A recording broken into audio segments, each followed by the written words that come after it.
हाय दोस्तों, मैं प्रवीण कुमार, प्रिंसिपल अभिराजी विहार inter college मांडा प्रयागराज। एक बार फिर से मैं आपके सामने उपस्थित हूँ। आज मैं अपने देश की वर्तमान शिक्षा व्यवस्था पर थोड़ी सी बात करना चाहता हूँ। जैसा कि हम सभी जानते हैं कि रोटी कपड़ा मकान के बाद हर आदमी की जो मूलभूत आवश्यकता है वो शिक्षा ही है। और शिक्षा का महात्म्य, शिक्षा का महत्व हमारे बहुत सारे महापुरुषों ने अपने अपने हिसाब से बताया है। और सत्यता भी है कि शिक्षा ही हमें अन्य प्राणियों से अलग करती है। बिना शिक्षा के हमारा जीवन अंधकारमय था। जब हम धीरे धीरे शिक्षित होने शुरू हुए तो हमको प्रकाश मिला, हमको ज्ञान मिला। अब इस शिक्षा को हमें बेहतर बनाना है। ये शिक्षा व्यवस्था हमारी जो है इसे और बढ़िया कैसे बनाया जाए। अब मैं वर्तमान शिक्षा पर अगर बात करूं तो हमारे देश में जो हमारी बुनियादी शिक्षा है, प्राथमिक शिक्षा, इस प्राथमिक शिक्षा की इसमें जो दुर्दशा है वो किसी से छिपी नहीं है। क्या यही शिक्षा का स्तर होना चाहिए था? क्या इसी शिक्षा के बलबूते पर हमारा देश विकसित देशों की श्रेणी में खड़ा होगा? क्या इसी से हमारा जीवन स्तर सुधरेगा? अगर हम विचार करें तो इस शिक्षा से तो हमारा कुछ भी नहीं होने वाला, बल्कि हम विकसित नहीं, विकासशील भी नहीं, हम उसके नीचे ही जाएंगे। हम शायद नीचे की श्रेणी में पहुंचते चले जाएंगे। हमारे देश का जो युवा है, जो वर्तमान शिक्षा प्राप्त कर रहा है, उसका कोई महत्व नहीं रह गया है, क्योंकि बुनियादी शिक्षा हमारी प्राथमिक शिक्षा है। और प्राथमिक शिक्षा की कंडीशन इसमें बहुत ही ख़राब है। वहाँ पर हमें हर चीज़ मुफ्त में मिल रही है। वहाँ हमको किताबें मुफ्त में मिल रही हैं, बैग मुफ्त में मिल रहा है, भोजन भी मिल रहा है, लेकिन जो चीज़ मिलना चाहिए वो नहीं मिल रहा है, शिक्षा। क्या हर चीज़ मुफ्त में मिले और शिक्षा न मिले तो ऐसी शिक्षा का कोई मतलब रह जाता है? मेरे हिसाब से तो नहीं। आप लोग अपना भी विचार कमेंट करके, इस वीडियो को देखने के बाद आप कमेंट करें और हमको बताएं कि आपका इस पर क्या विचार है, जो वर्तमान हमारी शिक्षा व्यवस्था है। अब अगर इस शिक्षा व्यवस्था को सुधारने के लिए आज हमें आज़ाद हुए करीब 70 साल हो गए। 70 सालों में हम अपनी शिक्षा व्यवस्था ही नहीं सुधार पाए। अगर ध्यान केंद्रित किया गया होता तो शायद अब तक हमारी शिक्षा व्यवस्था काफ़ी हद तक सुधर जाती। लेकिन कुछ समय पहले तक तो 20 से 25 साल पहले तक तो कुछ शिक्षा व्यवस्था सही भी चल रही थी, प्राथमिक शिक्षा। लेकिन जैसे जैसे शिक्षा में फ्री वाली चीज़ें मिलनी शुरू हो गई, निःशुल्क वाली चीज़ों की एंट्री शुरू हुई, उसके बाद से हमारी शिक्षा का स्तर धीरे धीरे गिरता चला गया।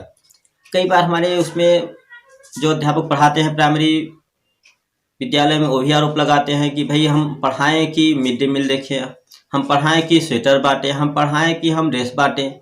तो कहीं ना कहीं ये एक वजह बन रही है वो शिक्षा की दुर्दशा, इस शिक्षा को दुर्दशा की तरफ ले जाने में। अगर ये सारी चीज़ें, निःशुल्क की चीज़ें बंद करके इसे किसी और तरीके से उनको दिया जाए और पूरा फोकस हमारा शिक्षा पर ही केंद्रित किया जाए, तो हमें लगता है कि हम लोग और बेहतर काम कर सकते हैं। और शायद लोगों को इसकी आदत भी ना पड़े, क्योंकि अब तो आदत पड़ गई है लोगों को हर चीज़ में निःशुल्क लेने की। और हमारे देश में भी एक ट्रेंड बन गया है, हमारे देश में एक ट्रेंड बन गया है कि वही चुनाव आता है या कुछ भी होता है तुरंत निःशुल्क चीज़ों की घोषणा कर दी जाती है। क्या निःशुल्क चीज़ें देने से ही हमारे देश का विकास हो जाएगा? हमें लग रहा है कि इन चीज़ों से हमारी आदत पड़ती जा रही है और हम और नीचे चलते जा रहे हैं।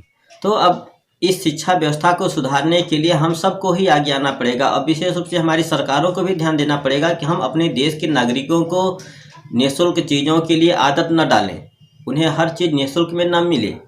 भाई आप शिक्षा को निःशुल्क कीजिए, लेकिन उसके साथ अन्य चीज़ों को निःशुल्क मत कीजिए। हमारा मानना है कि शिक्षा तो निःशुल्क होनी चाहिए, शिक्षा, स्वास्थ्य जैसी चीज़ें उनको, हमारे देश के नागरिकों को निःशुल्क मिलनी चाहिए। लेकिन अन्य चीज़ों को अगर हम निःशुल्क न दें तो शायद वो पैसा इस चीज़ में इन्वेस्ट करके हम वो चीज़ें उनको निःशुल्क दे सकते हैं। शिक्षा को, स्वास्थ्य भी निःशुल्क उनको किया जा सकता है, शिक्षा भी निःशुल्क हो सकती है। कि सिर्फ आप शिक्षा उनको निःशुल्क दीजिए, न कि उनको बैग दीजिए, किताबें दीजिए, ड्रेस दीजिए, भोजन दीजिए। उसकी व्यवस्था तो जिसको पढ़ाना है वो कर लेगा, लेकिन शिक्षा की व्यवस्था कहाँ कर पाएगा? मतलब जिस चीज़ की व्यवस्था हमारे देश का नागरिक नहीं कर सकता है, वही चीज़ हम उनको नहीं दे रहे हैं। बाकी जिन चीज़ की व्यवस्था वो कर लेता है, रोटी की व्यवस्था कर लेगा, रोटी कपड़ा मकान, जैसा कि आप सब जानते हैं बुनियादी ज़रूरत है, इसकी व्यवस्था कौन सा ऐसा नागरिक है जो कि नहीं कर सकता है? हर कोई एन केन प्रकारेण वो व्यवस्था, इसकी रोटी की व्यवस्था कर लेगा, कपड़े की व्यवस्था कर लेगा, रहने की मकान की व्यवस्था कर लेगा। लेकिन शिक्षा की व्यवस्था हर किसी के बस में नहीं है। उसके लिए पूरा का पूरा दारोमदार शिक्षण संस्थाओं पर ही जाता है। तो अब इसका इलाज क्या है? तो क्या इसका ये इलाज नहीं हो सकता कि जो हमारी प्राथमिक शिक्षा है, मिडिल की शिक्षा है, 1 से 8 तक की शिक्षा व्यवस्था पर एक बार नए सिरे से हमको विचार करने की आवश्यकता है कि इसको हम सुधारें कैसे।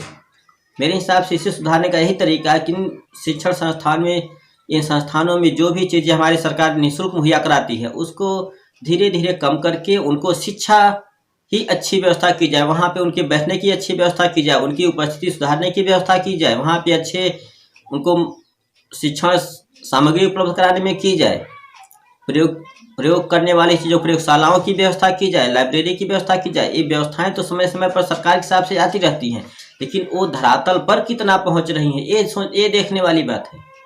क्योंकि आमतौर पे होता तो है, वहाँ पे नाम मात्र के लिए व्यवस्थाएं, लैब की भी व्यवस्था हो जाती है, पुस्तकालय की भी व्यवस्था हो जाती है, लेकिन उसका उपयोग कितना हमारे बच्चे करें, ये सोचने वाली बात है।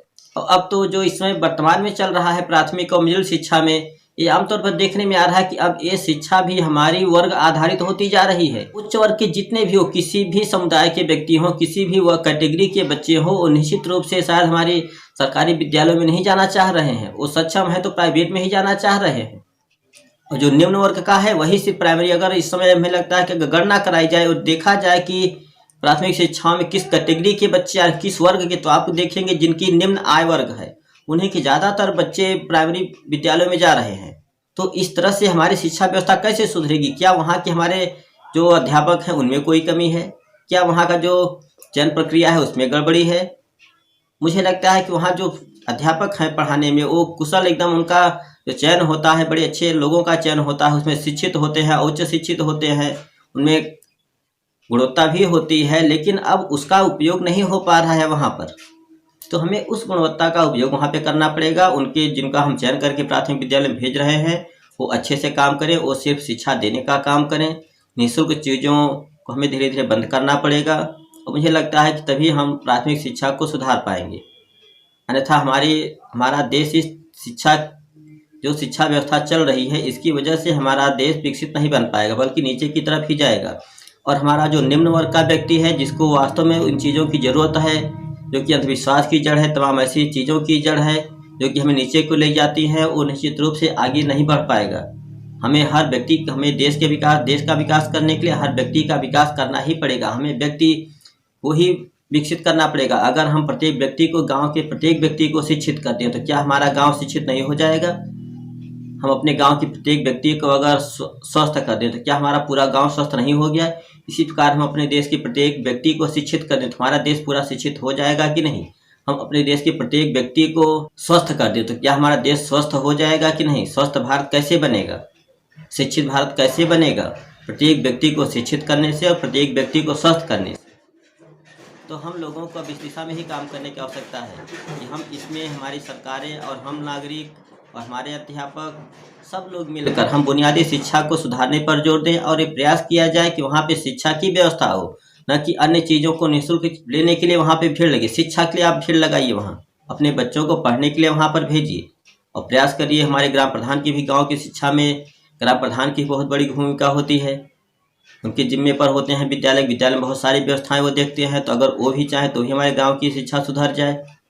और ज़्यादा समस्याएं तो हमारे ग्रामीण क्षेत्रों में ही है, क्योंकि ग्रामीण क्षेत्रों में ही शिक्षा की दुर्गति बहुत अधिक है। शहरों में तो तमाम विद्यालय हैं, प्राइवेट विद्यालय हैं, निजी विद्यालय हैं, वो अच्छा काम कर रहे हैं, वहाँ पे शिक्षित भी हो रहे हैं, सब लोग के बच्चे पढ़ रहे हैं। लेकिन गाँव में, अब गाँव के लोग की इतनी सबकी क्षमता नहीं होती है कि अपने बच्चों को शहर भेजें और वहाँ से अच्छी शिक्षा उनको प्राप्त कराएं। तो हमें गाँव की शिक्षा को सुधारना पड़ेगा, क्योंकि हमारा जो देश है वो गाँव का देश है। यहाँ जब तक गाँव स्तर पर सुधार नहीं होगा तब तक हमारे देश का विकास नहीं हो पाएगा। तो सबसे ज़रूरी है कि हम पहले जो हमारी बुनियादी ज़रूरत है, रोटी कपड़ा मकान के बाद शिक्षा, उसे सुधारने की आवश्यकता है और उसे हम सुधारने के लिए निरंतर प्रयास करते हैं, तभी हमारा देश आगे बढ़ पाएगा। नमस्कार।